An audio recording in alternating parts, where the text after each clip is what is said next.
You've heard of Silicon Valley, right? Well, one tech guy here is talking about a Cincinnati version of that, and he says he'd like us to be known as Sweat Valley. Now, before you say, ew, you need to understand what he means and what it could mean for your health and the health of people all over the world. Anchor Kristen Hartman has the story on a brand new industry taking off right here in the tri-state. When someone says never let them see you sweat, you might want to ignore the advice. Turns out the source of that glow these fine folks are getting at It's Working Out in Columbia, Tusculum, might have even bigger health perks than you thought. We're exploring a frontier that hasn't been explored before. You could call UC professor Jason Heikenfeld a sweat investigator. A number of years ago, he says folks at Wright-Patterson Air Force Base wanted to look into a dilemma. We have 2,000 sensors on a plane and only one sensor on the pilot. The pilot is the performance bottleneck. How can we monitor the pilot in real time, non-invasively, just as well as we're able to monitor the plane? Heikenfeld set out to find out and settled on sweat. Most people think of sweat as the stuff that makes you stink. Yeah, well, we don't go for that sweat. That is the sweat on your armpits. Yeah. We are abdomen, back, forearm. That's a different type of sweat gland entirely. Okay. It's cleaner and it's easier to measure. Putting the science in the most basic terms, when sweat generates, it picks up some of the smaller properties in blood.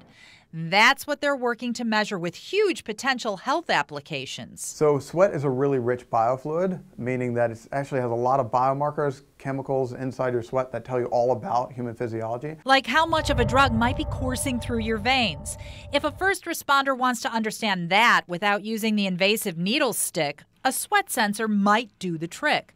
But you need to understand how to read sweat. This is no Fitbit. What you're looking at is the gateway to sweat technology or sweat intelligence. It's a new health industry, and Cincinnati is on the leading edge globally. The sensor is the work of Ekron Systems, the company that spun off Heikenfeld's research. So this goes to market when? The first of these will be going out to market in Q4 of 2018, so in the next couple months. Ekron CEO Gavi Begtrip says the device will tell you how dehydrated you are. This is the part that sits on your skin. By wicking sweat off your body. We can also stimulate sweat on demand under a tiny patch. By moving it to sensors, by measuring the biomarkers in it, and then reporting it out wirelessly.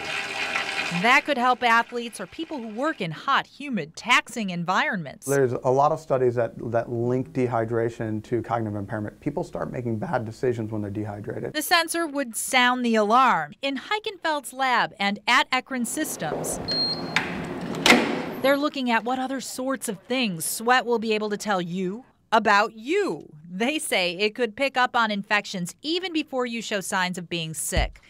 Non-invasive sweat collection also could measure cortisol, which would allow you to monitor your stress level. And that's not all. Estrogen, testosterone, a lot of these small molecule hormones end up having concentrations in sweat that perfectly match blood concentrations. So if you want to have a baby, sweat could tell you when you're ovulating. And say you want to monitor how effective your blood pressure meds are in keeping your numbers where they need to be for continued health.